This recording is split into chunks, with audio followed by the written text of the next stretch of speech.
মানি নিয়ে আলোচনা হয়েছিল। What is money, definition of money. মানির এখানে ইকোনমিক্স এর একটা ডেফিনেশন দেওয়া আছে, যেটা ট্রানজেকশন পারপাসের ফলে ইকোনমিক্স এ ব্যবহার করা হয়েছে সেইটা। তারপরে মানির what is money, money is what money does, এটা যেটা বললাম যে অ্যাসাইনমেন্ট কোশ্চেন নাম্বার 1 এ কে বলেছেন, কেন বলেছেন, এইটাই হচ্ছে একটা অ্যাসাইনমেন্ট। ফাংশনস অফ মানির মধ্যে medium of exchange, unit of account যেটাকে বলা হচ্ছে স্ট্যান্ডার্ড অফ ভ্যালু, এবং স্টোর অফ ভ্যালু, এই বিষয়গুলো এর মধ্যে আছে। আরেকটা বিষয় সামটাইমস এটাকে বলা হয় standard of deferred payment. Deferred payment মানে বলতে বুঝিয়েছিলাম যে পরবর্তী সময় এটাকে পেমেন্ট করা যায়। যদি বার্টার সিস্টেম হতো পরবর্তী সময় এটা পেমেন্ট করা যেত। তার পরবর্তীতে অনলি প্রিফার্ড লিকুইড অ্যাসেট, মানি বলতে আমরা এটাকেই ব্যবহার করছি যে এটি হচ্ছে আমাদের লিকুইড অ্যাসেট, যে এই মুহূর্তে চাইলে আমি কাউকে বাড়ি হস্তান্তর করতে চাই না। ব্যাংক আপনার কাছ থেকে আপনার বাড়ি মর্টগেজ রাখলেও ব্যাংক কখনো আপনার বাড়ি নেবে মূলত, কিন্তু ব্যাংক ওই বাড়িটা নিয়ে তার অফিস করবে না বা বসবাস করা শুরু করবে না। ব্যাংক যেটা করবে সেটা হচ্ছে সেল করে দেবে, অর্থাৎ তাদের লিকুইডিটি দরকার, যেটা দিয়েই তারা পরবর্তীতে বিজনেস যেন রান করতে পারে। এর মধ্যে থ্রি টাইপস অফ মানি চলে এসছে, M1, M2 এবং M3। তো M1 এর ডেফিনিশন এখানে দেওয়া আছে, এটা আপনারা বিভিন্ন বই থেকে বিভিন্ন রকমের ভাবে আপনারা পাবেন। হ্যাঁ, যে মানে এর M1 এর মধ্যে কি কি আছে, কারেন্সি, কারেন্সি বলতে আপনি নোটস এন্ড কয়েন্স গুলো পাবেন, demand deposits, other liquid deposits which include saving deposits. তো মূলত M1 হচ্ছে মূলত লিকুইড যে পোর্শনটা আছে সেইটা। M2 এর ভেতরে গিয়ে আমরা M1 এবং একই সাথে যেটাকে নেয়ার মানে বলছি, নেয়ার মানের একটা M1 includes cash and checkable deposits which near money refers to saving deposits। এই ক্ষেত্রে M1 এর M2 এর ভেতরে একটা গুরুত্বপূর্ণ বিষয় আছে, সেটা বলছিলাম সেই পরিমাণের ডিপোজিট যেটা হচ্ছে 1 লাখের নিচে ডলারের হিসেবে, ইউএস এর ক্ষেত্রে 1 লাখের ডলারের নিচে যেটা আছে সেটা। এবং M3 তে গিয়ে আমরা দেখতে পাচ্ছি যে M2 এর সাথে সেই জিনিসটা বিয়োগ হয়ে যাবে, যেটা 1 লাখের নিচে, কিন্তু সেখানে গিয়ে যুক্ত হবে 1 লাখের উপরে যে মানিগুলো আছে সেইটা। এবং ইনস্টিটিউশনাল মানি মার্কেট ফান্ডস যেগুলো আছে শর্ট টার্মের, যেগুলো ব্যবহার করা হয় সেগুলোর ক্ষেত্রে আমরা M3 তে গিয়ে পাবো। একটা ডেফিনিশন আমি এখানে স্লাইডে নিয়ে আসতে ভুলে গেছি, সেটা হচ্ছে মানি মার্কেটের সাথে ক্যাপিটাল মার্কেটের একটা পার্থক্য আছে। কি, মানি মার্কেটটা হচ্ছে মূলত খুব সহজ বাংলায় যদি আমি বলি, শর্ট টার্মের জন্য যে ফাইন্যান্সিয়াল ইনস্টিটিউশন সিস্টেম যেটা রান করে সেটা হচ্ছে মানি মার্কেট।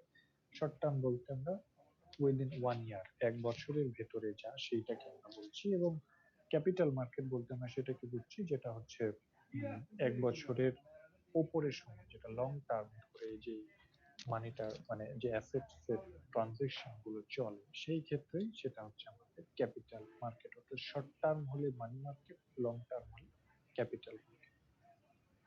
তো এইটা ছিল এখানকার মূলত সকালে যে আলোচনা সেটা স্লাইড। এবার আমরা এখনকার যে লেকচার 2 সেইটা শুরু করব। লেকচার 2 শুরু করলে এটা হচ্ছে আমাদের টপিক 1 শেষ হয়ে যাবে। তো লেকচার 2 এর গুরুত্বপূর্ণ যেটা আমাদের সিলেবাসে কিন্তু নেই, লেকচার 2 যেটা নিয়ে আলোচনা করব, কিন্তু মানি মার্কেট এবং ক্যাপিটাল মার্কেট, বিশেষ করে মানি মার্কেটের সাথে আপনাদের এই জায়গাটা পরিচিত হতে হবে, যেটাকে আমরা বলছি ক্রিপ্টোকারেন্সি। ক্রিপ্টোকারেন্সি নিয়ে যেটা সকালে কিছু বলছিলাম, এখন কিছুটা আলোচনা করি। ক্রিপ্টোকারেন্সির যদি আমরা ডেফিনিশন আকারে দেখতে চাই, দেখা যাচ্ছে কিনা? জি স্যার, দেখা যাচ্ছে। ওকে, ক্রিপ্টোকারেন্সির যে ডেফিনিশন আকারে আমরা দেখি, তাহলে সেটাকে বলা যাবে কি, cryptocurrency is a digital or virtual currency that is secured by cryptography. শব্দটার সাথে কতটুকু পরিচিত আছে জানি না, আমিও যে খুব ভালোভাবে পরিচিত ছিলাম তা, তবে এই ক্রিপ্টোকারেন্সি সম্পর্কে পড়তে গিয়ে এটা সম্পর্কে কিছুটা দেখেছি। হুইচ মেক্স ক্রিপ্টোগ্রাফিটা কি সেটা পরের স্লাইডে আলোচনা করছি, which makes it nearly impossible to counterfeit or double spend।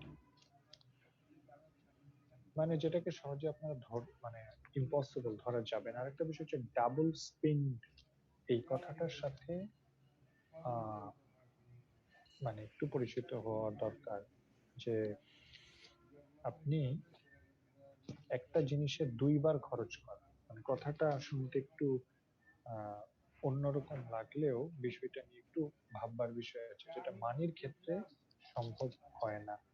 আপনি বাটার সিস্টেম, যে ইকোনমিটা আছে, বাটার ইকোনমি, সেই ইকোনমিতে ডাবল স্পেন্ড অনেক সময় ডাবল স্পেন্ড হতে পারে। কেমনি আমি বলছি, যে একটা ব্যক্তি, যে সকালে যে উদাহরণটা দিলাম চাল এবং মাংসের ক্ষেত্রে, একজন ব্যক্তির মিস্টার এর দরকার হচ্ছে চাল, যার কাছে আছে মাংস। মিস্টার বির দরকার মাংস আছে, চাল দরকার এর, তাহলে মিস্টার বির দরকার মাংস, যার কাছে আছে চাল। তো এই হচ্ছে বিষয়।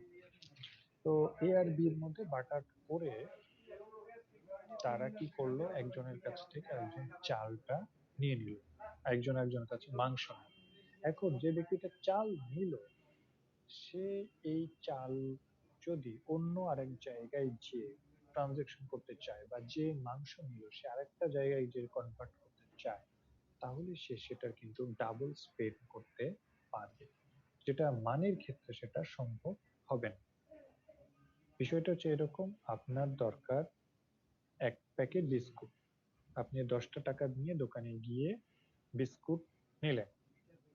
এখন ওই 10 টাকার কিন্তু ওয়ান টাইম স্পেন্ড হয়ে গেছে, এখন দোকানদার সেটা তার কাছে রেখে যেতে পারছে। কিন্তু এই বিস্কুট নিয়ে গিয়ে আপনি চালার কাছে আপনি যদি বলেন যে আপনাকে এক প্যাকেট বিস্কুট দিচ্ছি, কিন্তু আপনি ওই আমাকে 2 কাপ চা দেন, কিন্তু চালা দেবে না, কারণ চালা জানে তার কাছে যে বিস্কিটটা আছে সেই বিস্কিটটা দিয়ে মানে সেই মানে ওই প্যাকেটে যদি বিস্কিটটা থাকে চায়ের দোকানে, তাহলে সে জানে যে এটার দাম 10 টাকা না, কারণ সেটা 8 টাকা বা 7 টাকা দিয়ে কিনেছে, যেটা তার প্রফিট হয়েছে। কাজে এখানে ডাবল স্পেন্ড হওয়ার সুযোগটা নেই। তো ঠিক সেই জিনিসটাই এখানে বলছে, ডাবল স্পেন্ড হওয়া যাবে না। তারপরেও যদি আপনার ডিটেলস জানতে চান, অনলাইনে গিয়ে সার্চ দেবেন। আর আমি এই যে লেকচারটা নিচ্ছি, এটা কোনো বই বেস না। এখন যে লেকচার 2টা দিচ্ছি, এটা হচ্ছে পুরোটাই অনলাইন বেস, এবং এটা লিঙ্কটা যেখান থেকে আমি আপনাদের পড়াচ্ছি সেটা দিয়ে দেবো। Cryptocurrency is a form of digital asset based on a network that is distributed across a large number of computers. বিষয়টা খেয়াল করবেন, লার্জ নাম্বার অফ কম্পিউটার্স এর ভেতর দিয়ে এটা হচ্ছে।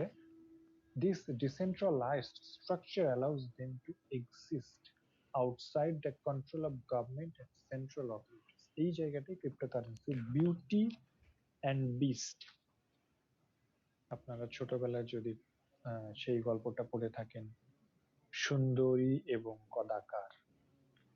একটা সুন্দর মেয়ে একটা ভাল্লুক বনের মধ্যে গিয়ে একটা কদাকার ভাল্লুকের সাথে দেখা হয়েছিল, পরে শেষ পর্যন্ত তার সাথে ভাব ভালোবাসা হয়ে যায়, এবং একসময় গিয়ে মানে ভাল্লুক একটা কাটছে, অভিশাপের কারণে ইয়ে হয়েছিল, মানে রাজপুত্র সে অভিশাপের কারণে ভাল্লুক হয়েছিল, পরে সুন্দরীর সাথে তার ভাব ভালোবাসা হয়ে সে রাজপুত্রে আবার পরিণত হয়।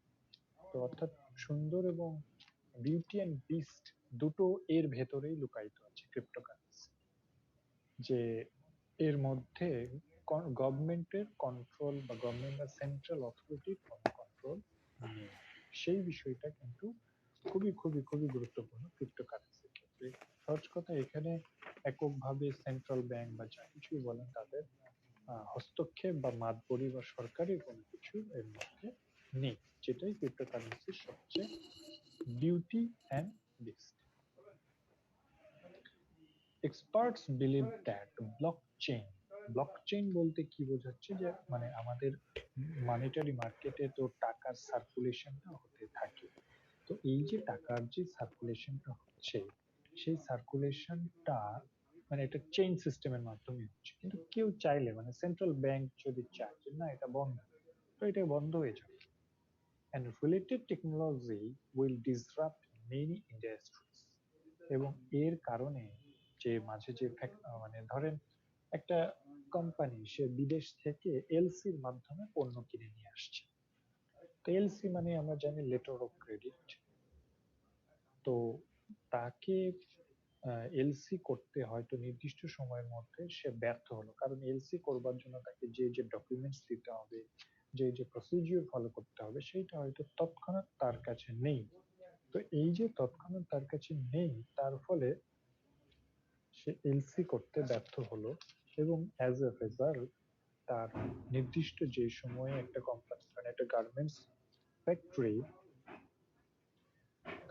ফ্যাক্টরি সে চেয়েছে যে তার এই নির্দিষ্ট পরিমাণ কাঁচামালের প্রয়োজন, কিন্তু দেখা যাচ্ছে সে ওই নির্দিষ্ট সময়ের মধ্যে এলসি করতে না পারার কারণে তার এই কাঁচামালটা সে পাচ্ছে না।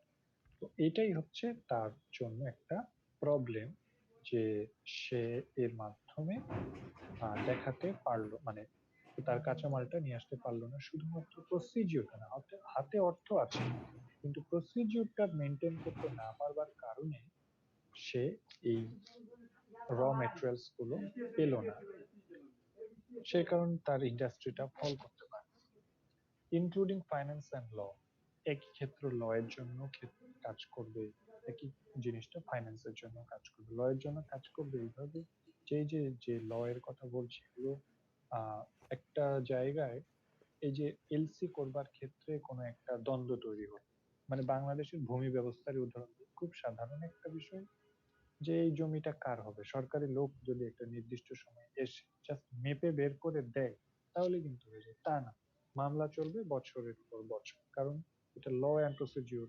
একজন ব্যক্তি বাদী বিবাদী তিনবার করে ডেট ফেলানোর সময় পাবে, তো ওইখানে যদি এও তিনবার ফেলে ও তিনবার ফেলে, 6বার সময় চলে যায়, সপ্তমবারে গিয়ে মহামান কোর্ট বসবে। তো এই প্রতিবার যদি 7বার করে সময় চলে যায় তাহলে এটা একটা প্রবলেমের বিষয়। তো এইগুলো হচ্ছে আমাদের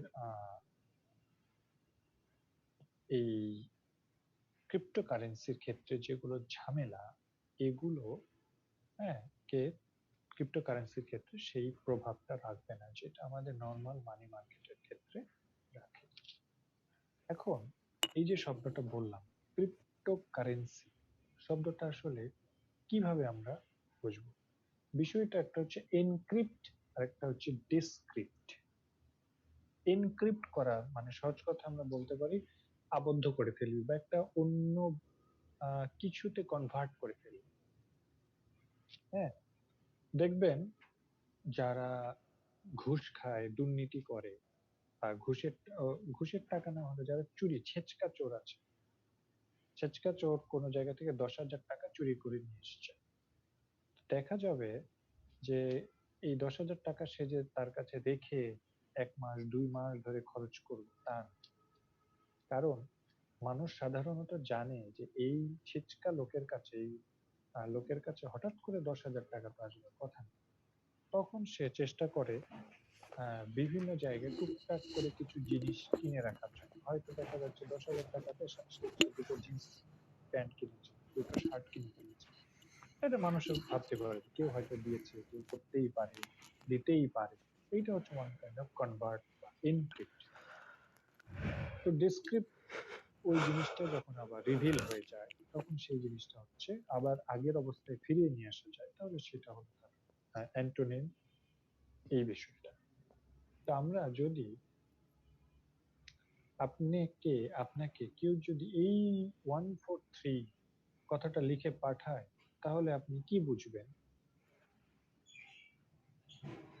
ছোটবেলায় এগুলো আমরা প্রাইমারি হাই স্কুলের লেভেলে এগুলো শিক্ষা, কিন্তু প্রাইমারি হলেও হতে পারে, সমস্যা নেই যদি। হ্যাঁ, 143 যখন কেউ কারো কাছে লিখে পাঠায় তখন কি বোঝায়? I love you. I love you. হ্যাঁ, Sir, I hate you, sir. I hate you. এই কে রে এটা আই হেট ইউ, এর মনে প্রেম নাই ভালোবাসা নাই, এর কেউ ভালোবাসে? স্যার ওরা এখন বেশি প্রেম স্যার। হ্যাঁ, ওরা এখন বেশি প্রেম। সেটা তো আমি তো জানি, ওরা আবার মানে বেজোড় পছন্দ, চোরের দিকে নজর আছে। যাই হোক, তো 143 যখন বলে দিয়েছে তখন বোঝা যাচ্ছে কি কথাটা ছিল কি আই লাভ ইউ। হ্যাঁ, তো আই লাভ ইউ তো বলা যাচ্ছে না। আর আমাদের বাবা মারা তখন এত তো ইয়ে ছিল না। তখন আপনার যে মেয়েটাকে বা যে ছেলেটাকে পছন্দ হচ্ছে সাধারণত আমাদের মেয়েদের তো মুখ ফুটে তো বুক ফোটে না, বলতে চান না। যে কারণে ছেলেরাই হয়তো বলছে যে তার বান্ধবীর খাতার কোনায় চিরকুটে কোথাও লিখে পাঠালো 143। তো এটা এনক্রিপ্ট হয়ে গেল। মূল বক্তব্য হচ্ছে আই লাভ ইউ, সেটা এনক্রিপ্ট হয়ে গেল, একটা গোপন কোডে কনভার্ট হয়ে গেল। এবং তার পরবর্তীতে সে বাসায় গিয়ে বা কোন একটা ভাইয়ার মাধ্যমে ব্যবহার করে, হয়তো একটা পিচ্চিকে দিয়ে বললো বাবু এই যে লজেন্সটা নাও, এই কাগজের চিরকুটটা ওই আপুকে দিয়ে আসো। তো ওই একটা পিচ্চি হয়তো যতই করতে পারবে, ও যদি এদের মতো আবার অতি বুদ্ধিমান না হয়ে থাকে, এখন এরা পারবে, তখন এটা খুব কমন হয়ে গেছে। তখন সে দেখলো যে আপুর কাছে 143 লিখে পাঠিয়েছে, তো কি হয়েছে? হয়তো টাকা পাবে বা কিছু একটা রোল নাম্বার বা এগুলো কিছু। কিন্তু আপু পেয়ে তো মিচি মিচি হাসি দিচ্ছে যে ঘটনাটা কি কোন দিকে গড়িয়েছে, মানে সে কারো মনে অনুরণন তৈরি করতে পেরেছে। অধিকাংশ সময় আমাদের বন্ধু বান্ধবদের খাতার উপরে এই জিনিসটা লেখা থাকে। এইটার মানে কি? স্যার মিছিল এটা দ্বারা লক্ষণ। বিসমিল্লাহির রহমানির রহিম বোঝানো হয়, কিন্তু আসলে ভুল স্যার এই জিনিসটা। কেন বলেন?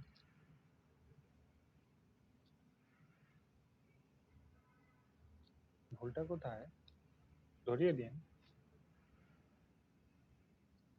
স্যার আসলে বিসমিল্লাহির রহমানির রহিম এভাবে ওরা হলো যে সম্ভবত আয়াত আয়াত মিলে দিয়ে এই জিনিসটা করছে, কিন্তু হলো যে মানে এটা ইসলামিক দৃষ্টিকোণ থেকে ভুল, আমি ওইটা বলছি আর কি। কিন্তু এভাবে আমরা মানে সচরাচর সবাই ভাবে যে এটা বিসমিল্লাহির রহমানির রহিম, যেটা ইসলামিক দৃষ্টিকোণ থেকে পুরোটা ভুল।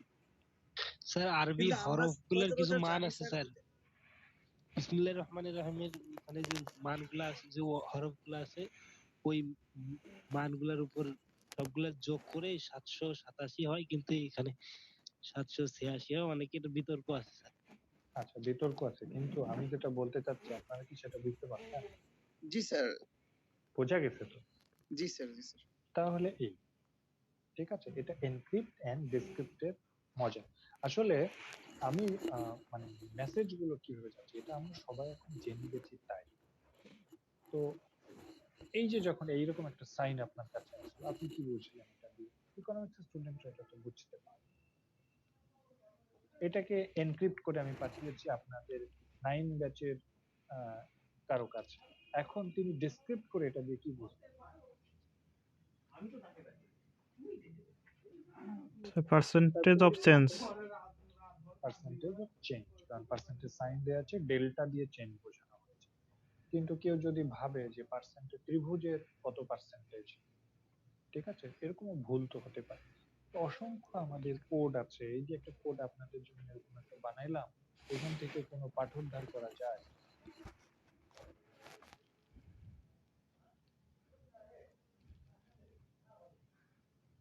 এরকম ভাবে স্যার কোড পাঠানো। এরকম কোড স্যার ইউজ করতো স্যার সেই সময় সোভিয়েত আমলে স্যার। তো গোয়েন্দারা স্যার তাদেরকে যেভাবে ট্রেনিং দেওয়া হতো স্যার, তারা সেভাবে এটাকে স্যার আপনার ডিসক্রিপ্ট করতো স্যার।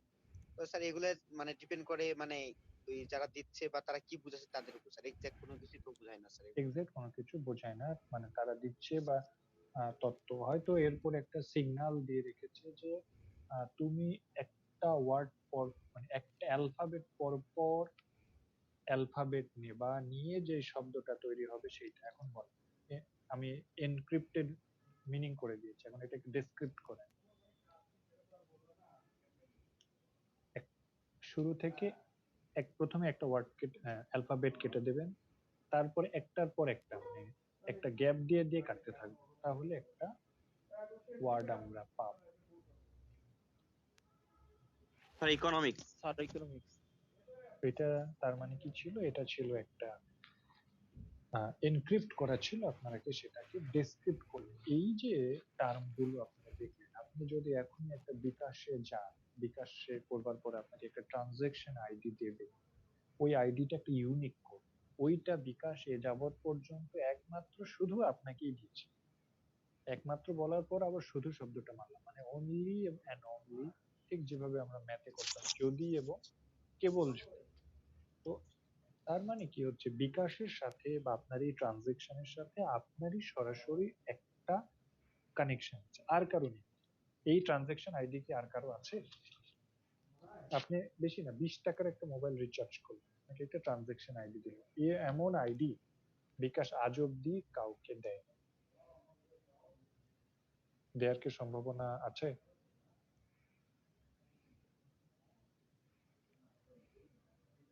কেউ কিছু বলে না। না না স্যার। স্যার, কেন দিবে? যদি দেয় তাহলে তাদেরও অ্যাকাউন্টে ওইভাবে টাকা ঢুকবে। তো বিকাশ মানে কোনো এইভাবে ট্রানজাকশন গুলো তো আমরা সাধারণত পিএনআর কোড পাই বা ওটিপি, যেটা ওটিপি হতে পারে 4টা ডিজিট, মানে কিন্তু ওটা খুব অল্প সময়ের জন্য, এটা এই জন্য এটা খুব টাইম, 1 মিনিটের মধ্যে ওটা হতে হবে বা 5 মিনিটের মধ্যে এটা ওটিপি কোডটা দিতে হতে পারে। হ্যাঁ, তো এই বিষয়গুলো ওখানে জড়িত থাকে। তো মূলত ক্রিপ্টোগ্রাফি এই যে কোনো একটা জিনিসকে কোনো একটা সংখ্যার আড়ালে বা কোনো ডিজিট বা অ্যালফাবেটের একটা বিশাল সমন্বয়ের ভেতর দিয়ে আমরা লুকিয়ে ফেললাম, সেই যে ক্যালিগ্রাফি যেরকম আমরা বলি বা মনোগ্রাফি যেগুলো আমরা বলি, সব এটা হচ্ছে একটা গ্রাফি, মানে একটা ছবির মতো, গ্রাফিক্স গ্রাফের একটা কাজ। গ্রাফি মানে তো মূলত একটা ছবি জাতীয় কিছু। তো ক্রিপ্টোগ্রাফি মানে হচ্ছে এই তত্ত্বের মধ্যে, এই ছবির মধ্যে একটা গোপন জিনিস লুক্কায়িত আছে। এভাবেই চিত্রকররা ছবি আঁকতেন বহু আগে। মানুষকে তারা ছবিতে ছবি দেখছে, কিন্তু আসলে তারা তাদের বন্ধুদেরকে বা যারা বুঝতে পারে তাদেরকে একটা পাঠোদ্ধার করে দেয়, যেটা আছে মোনালিসার ছবির মাঝে। মোনালিসার ছবির পেছনে যে একটা ছোট কালভার্ট বা ব্রিজের মতো দেখা যায়, ওইটা রেশিও পোর্শন দিয়ে ওখানে একটা বক্তব্য আছে। কি বক্তব্য আপনারা সেটা অ্যানালাইসিস করলেও করতে পারেন, না করলেও সমস্যা নেই। এখন এই ক্রিপ্টোকারেন্সি যে আমরা ব্যবহার করছি, এটার তো একটা অ্যাডভান্টেজ আছে, থাকতে হবে, যে কারণে আমরা নতুন ভাবে মানি ছেড়ে ক্রিপ্টোকারেন্সির দিকে, মানে নোটস অ্যান্ড কয়েন্স, এমনকি ব্যাংকিং সিস্টেম সবকিছু ছেড়ে আমরা এই ক্রিপ্টোকারেন্সির ভেতরে কেন ঢুকলাম, কি কি অ্যাডভান্টেজ আছে সেই জিনিসটা আমরা দেখতে চাই।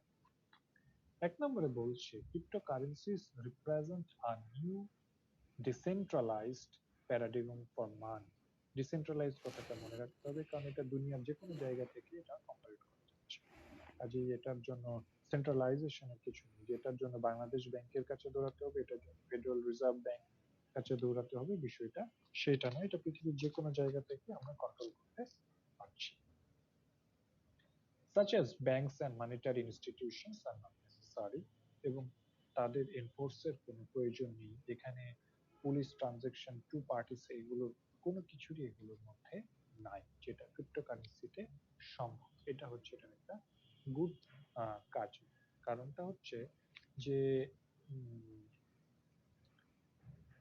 2000 মানে যদি মানে একটার সাথে একটা লিঙ্ক নেই বলে এটা সবচেয়ে বড়, বা যদি 2008 সালে যে গ্লোবাল ওয়ার্ল্ড ক্রাইসিসটা হয়েছিল, সেই সময় যদি সব মানে বলছি যে কেন হয়েছিল, কারণ হচ্ছে আমেরিকার গৃহ নির্মাণ সংস্থা ব্যাংকগুলো ফল করলো, মানুষকে প্রচুর পরিমাণ গৃহ নির্মাণের জন্য লোন দিল, কিন্তু মানুষ তো সে গৃহ নির্মাণ করলো ঠিকই, কিন্তু গৃহে থাকবে কি, থাকবার মতো লোকের তো সংখ্যা তারা পেল। তো সেই যে তারা যখন পেল না থাকবার মতো সংখ্যা, এইগুলো মানে বাসাগুলো তৈরি করেছে তো ব্যাংকের কাছে মর্টগেজ রেখে, মর্টগেজের টাকা না দিতে পারার কারণে তারা স্যারেন্ডার করলো। ব্যাংক তখন বাড়িগুলো নিল, কিন্তু যে কারণে মানুষগুলো যারা গৃহ নির্মাণ করলো প্রতিষ্ঠান, তারা ফেল করলো, ব্যাংকও তো সেই কারণে ফেল করলো। ব্যাংকের কারণ মর্টগেজ রাখলে দিতে পারবে না, সেই বাড়িটা বিক্রি করবে। তো ব্যাংকও তো ফেল করছে, কারণ তারাও তো বিক্রি করতে পারছে না কারো কাছে। ব্যাংক তো এত বাসা নিয়ে বসে থাকবে না। তো আচ্ছা, আমেরিকার ব্যাংকগুলো নয় ফল করবে, তাহলে ইউরোপের ব্যাংকগুলো কেন ফল করবে? কারণ আমেরিকায় যে পরিমাণ ব্যাংকগুলোতে মানুষ টাকা রাখা শুরু করেছিল, বা কি বলে, ও একই সাথে যখন দু একটা এভাবে ব্যাংকগুলো ফল করলো, তখন মানুষের মধ্যে একটা ভীতি কাজ করলো, হ্যাঁ হ্যাঁ আমার টাকা ব্যাংক মেরে দিয়ে চলে যাচ্ছে। তখন প্রচুর পরিমাণ মানুষ সেই ব্যাংকগুলো থেকে টাকাগুলো উইথড্র করা শুরু করলো। তখন ব্যাংকের আবার লিকুইডিটি ক্রাইসিস তৈরি হলো, কারণ সে তো নতুন করে কাউকে লোনও দিতে পারছে না, বিজনেস রান করাতে পারছে না, এদিকে গেল। আর আমেরিকার ব্যাংকগুলো দেখতেছে যে তার দেশের মানুষগুলো এত পরিমাণ টাকা পয়সা লোন নিচ্ছে, কাজে আমাদের আরো ক্যাপিটাল মজুত করতে হবে। তখন তারা ইউরোপের ব্যাংকগুলোর কাছ থেকে হায়ার রেটে ইন্টারেস্ট দিয়ে ব্যাংক নিয়ে আসছে টাকাগুলো। তো এদিকে আমেরিকার ব্যাংক ফেল, আমেরিকার ক্লায়েন্টরা ফেল, তো ইউরোপের ব্যাংকগুলো তো প্রচুর পরিমাণে তখন ইনভেস্ট করছে ইউএস এর ব্যাংকে, তখন তারাও ফেল। এই যে একটা লিঙ্ক, আর সবার সাথে সবার একটা যে যোগসূত্রতা, এই যে যেটাকে আমরা বলছিলাম যে চেইন, সেই চেইনটা এই ক্রিপ্টোকারেন্সির মাধ্যমে হওয়া সম্ভব নয় এখন পর্যন্ত। ক্রিপ্টোকারেন্সি যে রূপে আছে সেই রূপের জন্য বলছি, ক্রিপ্টোকারেন্সির জন্য এখন এটা হওয়া সম্ভব না। কারণ এগুলোর মধ্যে কোনো অথরিটি বা নিজস্ব মনে যার সাথে তার ডিরেক্ট কানেকশনের মাধ্যমে এটা হয়েছে। 2 নম্বর ইস্যুটা হচ্ছে advantage. Cryptocurrencies promise to make it easier to transaction funds directly between two parties. আপনার আমার দরকার, আপনি আমাকে যদি বলেন যে আমি আপনাকে বা আমি কাউকে 1 লাখ টাকা দেব, তখন সে করছে কি, আমার এই 1 লাখ টাকার চেক বা টাকাটা নিয়ে গিয়ে ব্যাংকে গিয়ে তার অ্যাকাউন্টে জমা দিতে হচ্ছে, অর্থাৎ থার্ড পার্টির প্রয়োজন হচ্ছে, without the need of A trusted third party like a bank or a credit card company. কারো প্রয়োজন হচ্ছে না, এটা আমার সাথে যার ট্রানজাকশন শুধু তার সাথেই ট্রানজাকশন হচ্ছে। এইটা আহ মানে কি বলবো, কোনো ঘটক ছাড়াই বিয়ের মতো, এরকম হচ্ছে একটা অবস্থা। হ্যাঁ, তো যেটাকে সেই জন্য আমাদের কোনো পাবলিক কি, মানে কি মানে KYES, মানে কোনো পাবলিক কিস এর প্রয়োজন হচ্ছে না, যে কারণে কারো মাধ্যমে এটা করা সম্ভব দরকার নেই, এটা আমার সাথে আপনার।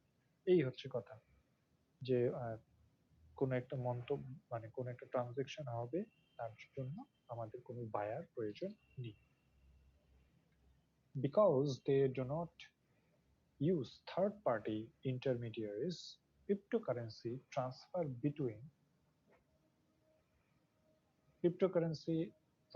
between two transaction parties are faster as compared to standard money transfer. ধরুন এখন একজন মানুষের লোন দরকার, নগদ এখনই বললেন যে আমার 2 কোটি টাকা loan দরকার। আপনি এটা পাওয়া এত সহজ না। আপনাকে ব্যাংকে যাবেন, ব্যাংক আপনাকে এক গাদা কাগজ দেবে যে এই কাগজ পূরণ করে নিয়ে চলে আসো, তাহলে তোমার এই শর্ত পূরণ করো, তাহলে ফ্ল্যাশ মানে তো আমরা বিদ্যুৎ বজ্র যেটা বলছি, তো ফ্ল্যাশ লোন পাওয়ার এত সহজ কথা ক্রিপ্টোকারেন্সির মাধ্যমে এরকম হলে যে কাউকে এত মানে নিয়ম নীতি তোয়াক্কা করা দরকার হবে না, তোমার দরকার এই না তোমার টাকা শেষ। কিন্তু ব্যাংকের কাছে গেলে, যে কোনো ব্যাংকের কাছে গেলে এক গাদা কাগজপত্র চাইবে, এই চাইবে, হেন চাইবে, তেন চাইবে, কিন্তু আপনি চাইলেই ইনস্ট্যান্ট আজকে বসে আপনার এই ডকুমেন্টস আছে, যেগুলো ডকুমেন্টস থাকতে পারে খুব সহজ বিষয়, কিন্তু ব্যাংকের কাছে গেলে কয়েকদিন ঘুরতে হবে, এই তো ঘোরাঘুরির টাইম, ফ্ল্যাশ লোন চাইলে পেয়ে গেল। এই হচ্ছে ক্রিপ্টোকারেন্সির beauty. Cryptocurrencies investment can generate profit. এইটা আমরা শুধু একটা বিটকয়েনের একটা এক্সাম্পল দিতে পারি। বিটকয়েন ইনভেস্ট করেছিল তো অল্প কিছু পরিমাণ ডলারের মাধ্যমে, কিন্তু এইটা 2020 সালের 21 সালের ডিসেম্বর মাস নাগাদ এটার অ্যামাউন্ট চলে আসে 862 মানে এটার মোর দেন বিলিয়ন, 862 বিলিয়নের জায়গায় এটা চলে আসছে। কাজে ক্রিপ্টোকারেন্সি মার্কেটে যারা ইনভেস্ট করছে তাদের কিন্তু অ্যামাউন্টটা ধাম করে লাভ এটা হচ্ছে। লাভ ফলও হতে পারে, লাভও হতে পারে, কিন্তু এটা লাভের দিকটাই বেশি রয়েছে। এখন আরেকটা কথা বলছি, ক্রিপ্টোকারেন্সি যে remittance economy is testing one of ক্রিপ্টোকারেন্সিস most prominent use cases. Remittance পাঠানোর ক্ষেত্রে, যেটা এক দেশ থেকে এক দেশে, আপনারা যারা বাংলাদেশ থেকে উচ্চশিক্ষার জন্য বিদেশে যেতে চাইবেন, খুব দুর্ভাগ্যজনক বিষয় হচ্ছে উচ্চশিক্ষার জন্য ধরেন বিদেশে আপনার বাংলাদেশে কোটি কোটি টাকা আছে, আপনার ভাইটি বিদেশে গিয়ে সে বলল আমি একটা গাড়ি কিনতে চাই, সেজন্য আপনি বললো যে ভাই ইউএসএ তে গাড়ি সস্তা, বাংলাদেশে যে গাড়ির দাম 60 লাখ টাকা, ইউএসএ তে 20 লাখ বাংলাদেশি টাকায়, 20 লাখ টাকা দিয়ে ডলারে কনভার্ট করলে আমি কি আমার টাকা পাঠা, আপনার কোনো সিস্টেম নেই কিন্তু টাকা পাঠা, বাংলাদেশ থেকে আপনি টাকা পাঠাতে পারবেন, খুব কষ্ট করে সেটাই পাঠানো যায় যেটা হচ্ছে বাংলাদেশের স্টুডেন্ট ওই ইউনিভার্সিটি গুলোতে তার অ্যাডমিশন ফিটা যখন দিতে হয় তখন সে অ্যাডমিশনের ভর্তির কাগজপত্র দেখিয়ে তখন দিতে পারে। আবার রেমিটেন্স পাঠাবে বাংলাদেশে, তাকে ওই ইউএস এর কোন একটা ব্যাংকে যেতে হচ্ছে, তারপর তার মাধ্যমে এই যে আহ, টাকাগুলো পাঠানোর জন্য অনেক ধরনের ব্যাংকিং চ্যানেল গুলো রয়েছে, সেই চ্যানেল গুলোর মাধ্যমে বিদেশ থেকে আমাদের দেশে রেমিটেন্স পাঠাচ্ছে, আবার এখানে কোন একটা ব্যাংকে পাঠাচ্ছে, সেই জন্য আপনার তার পরিবারের কারো এনআইডি কার্ড এইগুলো সেগুলো নিয়ে পিন কোড নিয়ে হাজির হতে হচ্ছে, তারপরে ব্যাংক কনভার্ট করে তাকে অ্যামাউন্টটা ট্রান্সফার করে দিচ্ছে। এটা হচ্ছে একটা জটিল প্রক্রিয়া। কিন্তু ক্রিপ্টোকারেন্সির মাধ্যমে কি হতে পারে যে আপনি ধরেন এখন ঠিক বাংলাদেশে যেটা হচ্ছে যে ঢাকা থেকে টাকা পাঠাবো, রংপুরে পাঠাচ্ছে, ঢাকার গার্মেন্টস এ কাজ করে বা কোনো একটা প্রফেশনে আছে, রংপুরে তার বাড়িতে তার স্ত্রী বা মায়ের কাছে পাঠাবে। তো সে ব্যাংকে গিয়ে এই জিনিসটা দেওয়া তার জন্য কতটা ঝামেলা। আগেকার যে ব্যাংকিং সিস্টেমের মাধ্যমে ছিল বা এসে পরিবহনের মাধ্যমে একসময় টাকা আসতো, স্লিপ আসতো যখন তখন পাঠাতো একদিন দুই দিন পরে। কিন্তু এখন মানুষ কি করে, সহজে বিকাশের দোকানে যায়, বিকাশের মাধ্যমে টাকাটা তোলে, বিকাশ কি পাঠায়, একটা রিজিট পাঠায় শুধু। এইখানে বিকাশের কারো কাছে এখান থেকে সে ক্যাশটা উইথড্র করে এবং তার মাধ্যমে বিকাশের কিন্তু হাজারে যে লাভের টাকাটা উঠতেছে সেটা উঠে যাচ্ছে। তো ক্রিপ্টোকারেন্সির ক্ষেত্রেও যখন রেমিটেন্স এর কারণ হয়, এটা তো নিচকে নিমিশে ট্রানজেকশন হবে এবং এটার কোনো অথরিটি কেউ নেই। তো বিদেশ থেকে যদি কেউ এটা করে আহ টাকাটার পরিমাণ সে ক্রিপ্টোকারেন্সিতে কনভার্ট করে নেয়, ফিয়াট কারেন্সি যেটাকে বলা হচ্ছে, তার যে কারেন্সি লিগ্যালিটি আছে, সেই কারেন্সিটাকে যদি সে ক্রিপ্টোকারেন্সিতে কনভার্ট করলে করে বাংলাদেশে কারো ক্রিপ্টোকারেন্সিতে পাঠিয়ে দিল, এই টাকাটা এখানে ভাঙায় নিল। মানে এত ঝামেলা নেই হকি চুক্তি। কাজে এইটার মাধ্যমে যদি সে করতে পারে তাহলে খুব সহজেই রেমিটেন্স গুলো চলে আসবে, কোনো ব্যাংকিং চ্যানেলে এত হ্যাপা সহ্য করতে হবে না। তো ভালো যদি থাকে তাহলে তো তার মন্দ আছে, এখন মন্দ দিকগুলো কি সেইটা আমরা দেখার চেষ্টা করছি। Though they claim to be an anonymous form of transaction, cryptocurrencies are actually pseudonymous. Pseudonymous মানে কি? Pseudonymous বলতে আমরা বাংলায় অর্থ করি সেটা দাঁড়াবে ছদ্মনাম ধারণ করছে।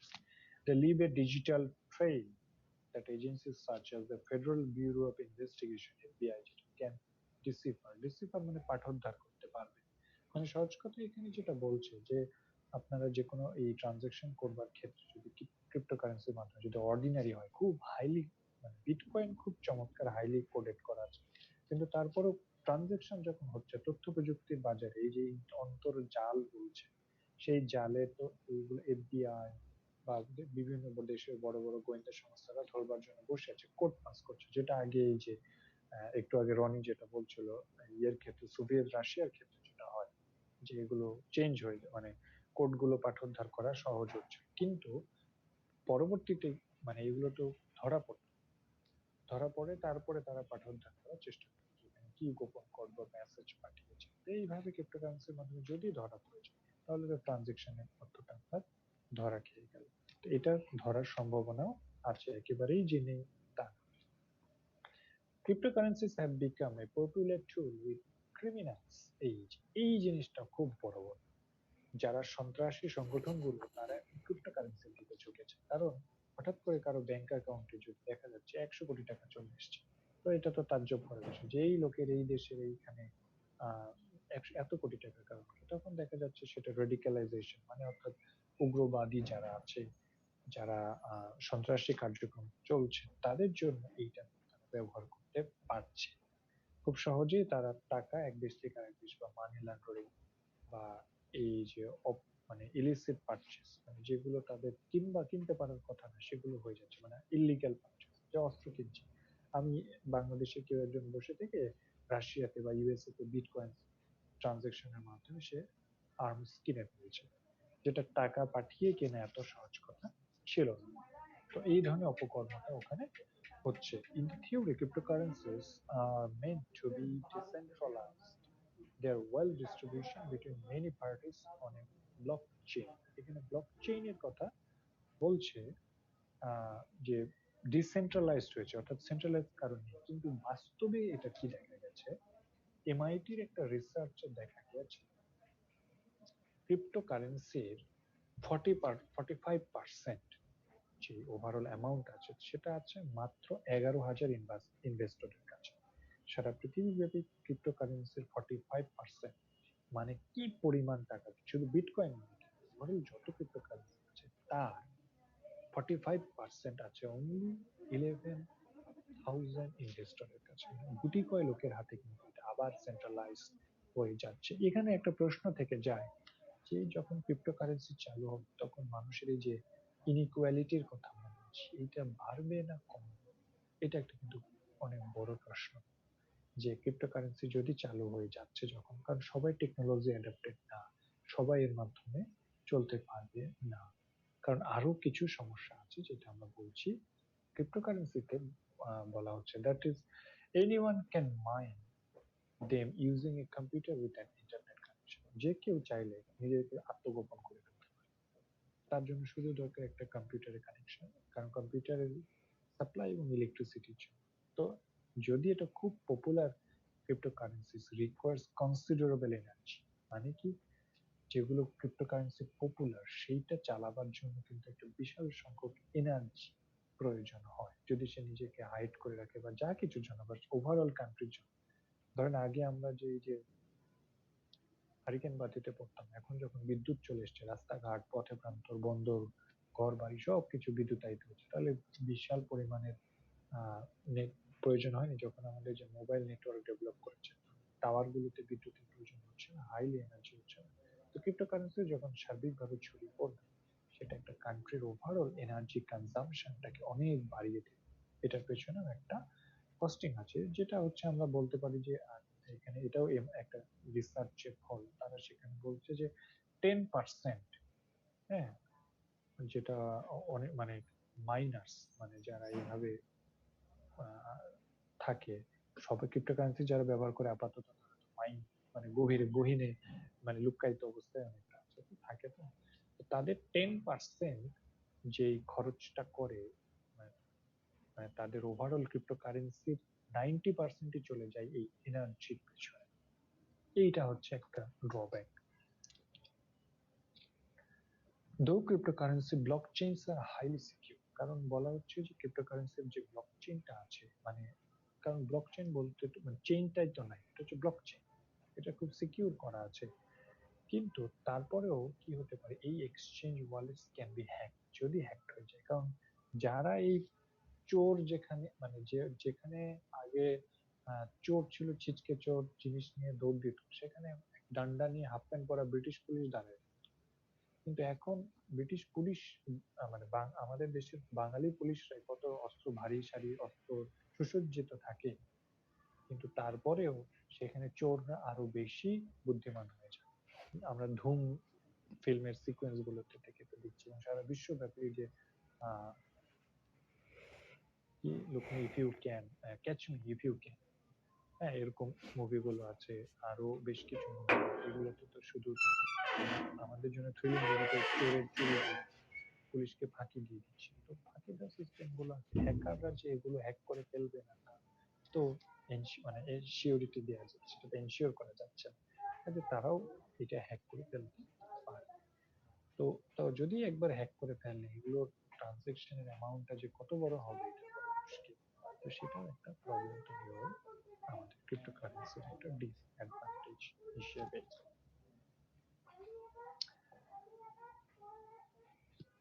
ক্রিপ্টোকারেন্সির ক্ষেত্রে যেটাকে আমরা বলছি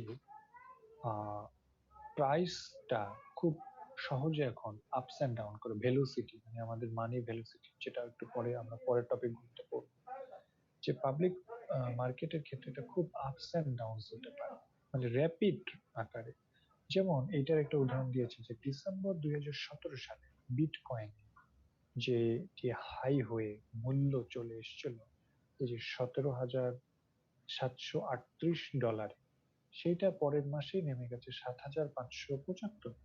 তার মানে কি পরিমাণ, প্রায় $10,000, টাকা না বাবা, ডলার।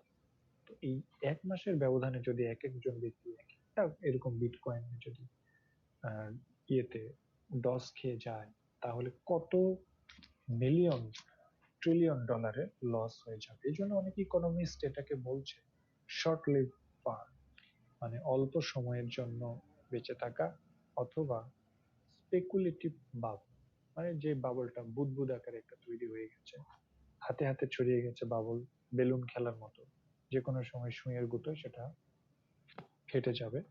এবং যেটা শেয়ার মার্কেটের ধস, যেটা শেয়ার বাবল হয়, শেয়ার মার্কেটের ধসগুলো নামছে, এরকম হয়তো ক্রিপ্টোকারেন্সি মার্কেটেও মেকানিজম করলেও এই ধসটা নামতে পারে।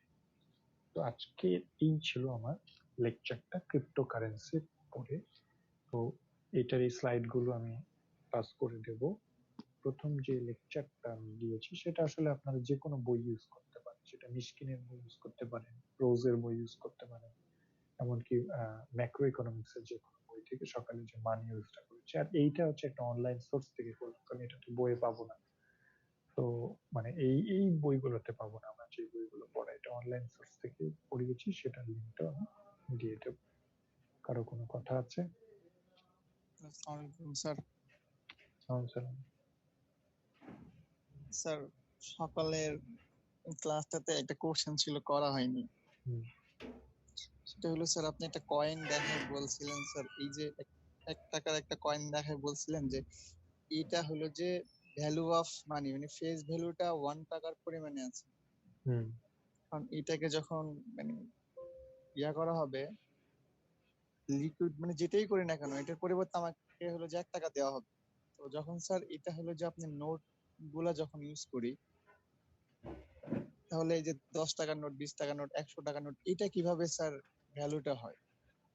যে কথাটা আমি বললাম যে কয়েন সিস্টেম থেকে মানুষ আগে কাগজের নোট এসছে না কয়েন এসছে, কোনটা এসছে? আগে কয়েন ছিল। স্যার হচ্ছে আপনার কাগজের নোট বানাতে তো স্যার ওই পরিমাণ টাকা খরচ হয় স্যার। না এখন স্যার স্যার আরেকটা কথা হলো যে স্যার ওই কাগজ টাকার উপরে লেখা থাকে না যে ইহা চাহিবা মাত্র ইহার বাহককে দিতে বাধ্য থাকিবে। আসলে স্যার এটা কি হলো যে ব্যাংক, এই যে একটা টাকা আমরা ইউজ করতেছি 1000 টাকার নোট, এটার পরিবর্তে কি বাংলাদেশ ব্যাংকে কি কোনো বোল্ড রাখা আছে এটার, মানে এটার বিপরীতে, এই টাকাটার বিপরীতে? কারণ হ্যাঁ, একটা আমরা জানি ফেস কান্ট্রির ক্ষেত্রে তার এগেইনস্টে রিজার্ভ থাকতে হবে, তাহলে সে সেটা, বা গোল্ড কয়েন তার কাছে এই অ্যামাউন্টটা থাকতে হবে। যদি না রাখে তাহলে কি হবে? তাহলে তো একটা দেশের ব্যাংক ইচ্ছে মতো, আপনি তো বাংলাদেশের প্রতি মানুষকে ঘরে ঘরে সরকার কাগজেরই তো নোট, তাই না? এই কাগজের নোট ছাপায় ঘরে ঘরে কোটি কোটি টাকা জমা দিলে সমস্যা কি? মানুষের হাতে তো কোটি কোটি টাকা চলে আসবে। দারিদ্র বিমোচন তো একদিনের ব্যাপার। যারা গরিব আছে, খেতে পায় না, তাদেরকে তাদেরকে বাসায় গিয়ে প্রতি মাসে বললো তোমাদেরকে 10,000 টাকা করে দেওয়া হবে, ছাপা পেয়ে দিবে, সমস্যা কি? আচ্ছা স্যার, এই যে যে আমাদের বাংলাদেশের বোল্ড থেকে এতগুলা টাকা চুরি হয়ে গেল, তো এইটাও তো আমাদের রিজার্ভে ছিল, মানে আমাদের বাংলাদেশে যে টাকাটা ছিল এটার বিপরীত। তো এটা কি কোনো ইফেক্ট ফেলেনি এখন পর্যন্ত টাকাতে? মানে টাকা তো একটা নির্দিষ্ট পরিমাণে, আমি 1000 টাকা রাখছি, আমার এটার পরিবর্তে বাংলাদেশ ব্যাংকে 1000 টাকার পরিমাণ সমমূল্যের কোনো কিছু রাখা আছে, স্বর্ণ রাখা আছে বা ডলার রাখা আছে। যখন আমাদের বাংলাদেশ ব্যাংক থেকে টাকাগুলো চুরি হয়ে গেল, তার মানে হলো যে এই টাকার ভ্যালুটা কি কমে গেল না বাংলাদেশে? কথা সত্য, কিন্তু এটা একটা পুরোপুরি পলিটিক্যাল প্রশ্ন হয়েছে। আপনার প্রশ্নকে আমি খুবই স্বাগতম জানাচ্ছি। এই প্রশ্নটার আনসার পেতে হলে অনেক হাতি, ঘোড়া, বাঘ, ভাল্লুক বের হয়ে আসবে, এটা বলা যাবে না বাবা, আমার মাফ করে দেন। স্যার আসলে ওই যে মানে ঢুকেছিল মাথার ভিতর সকাল থেকে, তাই হ্যাঁ, আমি বুঝতে যেহেতু পেরেছি। কারণ কি, এটার সাথে জড়িত থাকার জন্য কার মাথা কাটা গেছে বলেন তো?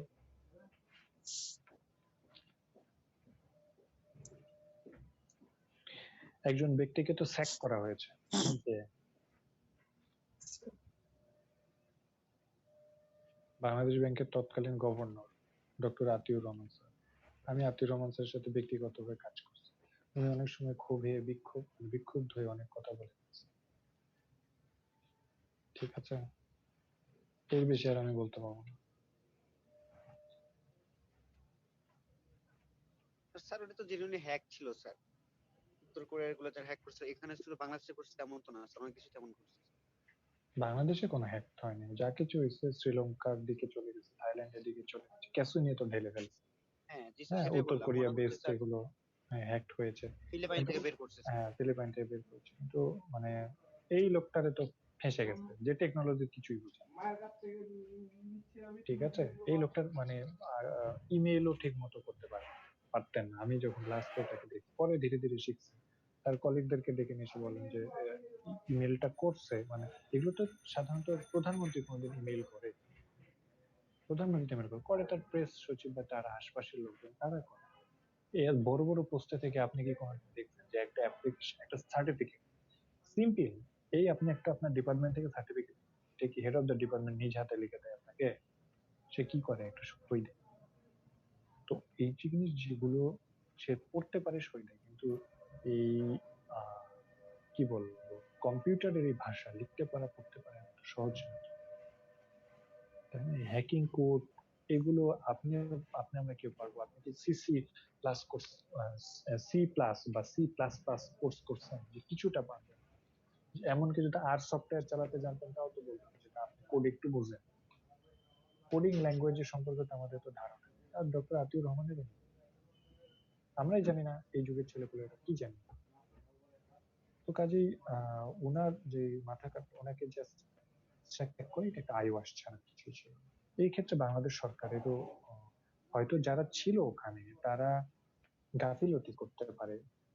আর ওরা তো বেছে নিয়েছে সেই দিনটা যখন বাংলাদেশে শুক্র শনিবারের ছুটি।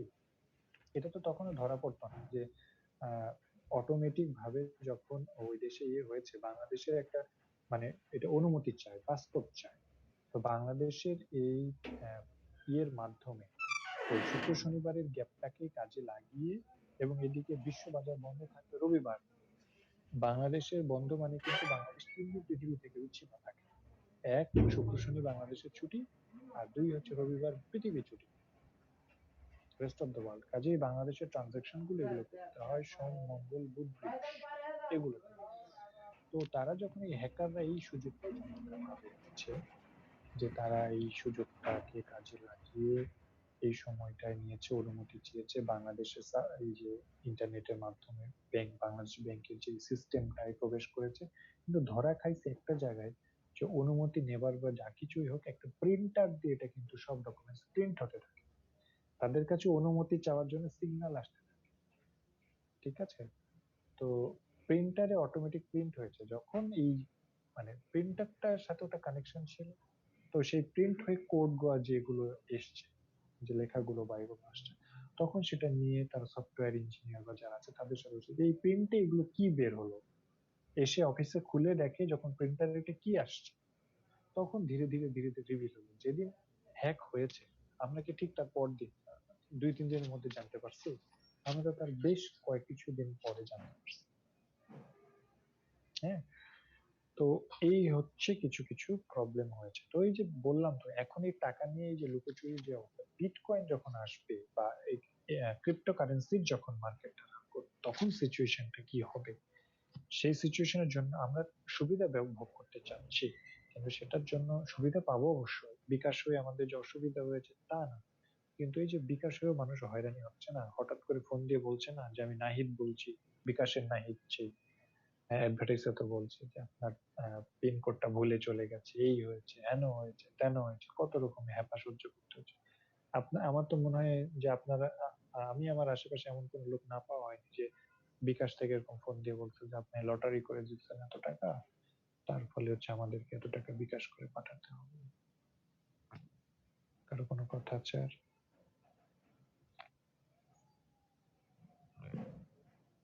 স্যার আর কোনো কথা নাই আমাদের। আমিও চাইলে সব কথা বলতে পারি। এই প্রশ্নটা খুব ভালো করেছে রাকিব, কিন্তু কি বলবো, সব কথা খুলে বলতে পারবো না বাবা। ঠিক আছে। হুম, স্যার এই রাকিবের যে প্রশ্নগুলো সেইটাতে আমার একটা প্রশ্ন আছে। বাবা এটা নিয়ে না করলে না। স্যার আমি বলতেছি, রাকিব যেটা বললো যে বাংলাদেশের রিজার্ভ থেকে কিছু টাকা চুরি হয়ে গেছে, যেটার কারণে টাকার ভ্যালু চেঞ্জ হবে। স্যার এটা কি আদৌ সঠিক? স্যার ওইটা তো আমাদের ব্যালেন্স অফ পেমেন্ট, মানে কারেন্ট অ্যাকাউন্ট থেকে একটা ব্যালেন্স চুরি হয়ে গেছে, যেটা আমাদের লস, বাট এটাতে টাকার ভ্যালুতে কোনো প্রভাব মানে ফেলবে? আমাদের মার্কেটে যে টাকাটা রান করছে সেই পরিমাণ টাকা তো রান করছে, জি স্যার। ঠিক আছে না, মানে ব্যালেন্স অফ পেমেন্টের ক্ষেত্রে কত সবকিছু বাদ দেয়, এটা একটা অন্য একটা কেসের ক্ষেত্রে আমি বলি, এই কথাটা বললে আপনি খুব ভালো করতেন। সেটা হচ্ছে যে ধরেন গভর্নমেন্ট বিদেশ থেকে কোনো কিছু কিনছে, ইম্পোর্ট করছে, এক্সপোর্ট করছে, তাই না?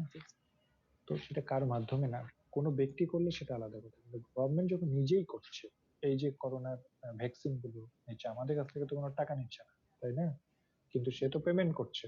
সে পেমেন্ট করছে কিসে পেমেন্ট করছে? ডলারে না টাকায়? সরকার যখন ডলারে। করতেছে তখন ডলারে করতেছে ডলারে অবশ্যই। করছে।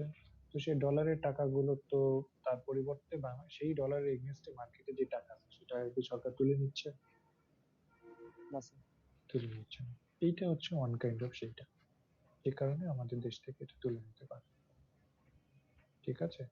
তবে এই হ্যাকিং নিয়ে এখনো আমরা ধোঁয়াশায় আছি, বহুদিন থাকবো, আরো কিছুদিন।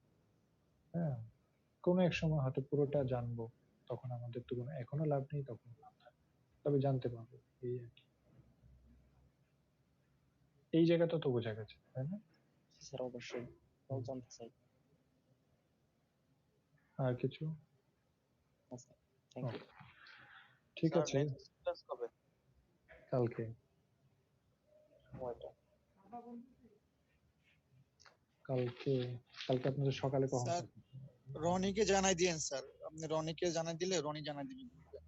হ্যাঁ, স্যার কালকে আমাদের শিডিউল ক্লাস নাই, যখন দিবেন তখনই ক্লাস। যার যেহেতু চেয়ার আছে স্যার, সেহেতু চেয়ারকে বললেই হবে, বা আমাদের কাউকে বলার দরকার না। আমাদের বললে স্যার, আমাদের একজন বলবে স্যার আমার শুধু টিউশনই আছে স্যার, আমি তো ঘুম থেকে উঠি না স্যার, আমার এই কাজ ওই কাজ। আপনি রনিকে বলেন স্যার, রনি ঠিক সময় জানাই দিন। আচ্ছা, ঠিক আছে, ওকে, ভালো থাকবেন, আসসালামু আলাইকুম। Love you sir. আসসালামু আলাইকুম স্যার। আসসালামু আলাইকুম।